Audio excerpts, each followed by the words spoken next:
Welcome to the Acropolis. That's right, the Acropolis. We're on top of the Acropolis here in Athens. Now, the Acropolis, when we think of the Acropolis, we really think of Athens, but the Acropolis is really the tallest hill in most cities.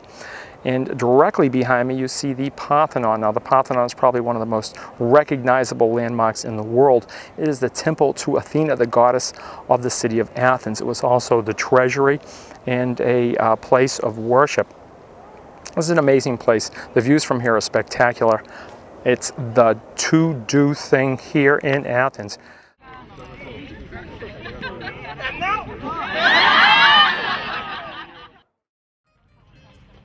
The Parthenon replaced an older temple of Athena that had been raided and destroyed by order of Xerxes I of Persia in 408 BC.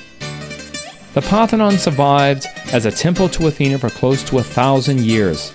It was certainly still intact in the 4th century AD, by which time it was already as old as Notre Dame Cathedral in Paris is now, and far older than St. Peter's Basilica in Rome.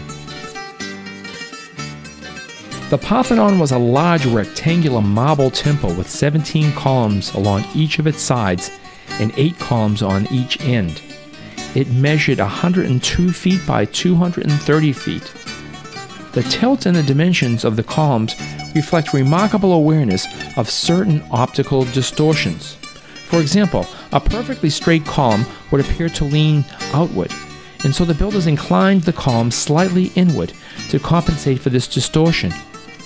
In addition, they curved the column somewhat so that the columns would appear to be straight as they tapered upward.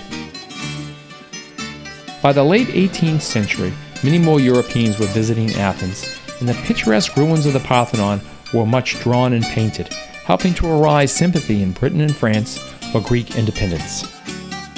At the rear of the central chamber was an ivory and gold statue of Athena, perhaps 33 feet tall. The helmeted goddess stood resting one hand on a shield and holding a winged statue of victory in the other. On the base of the statue was a representation of the birth of Pandora, who in Greek mythology was the first woman on earth.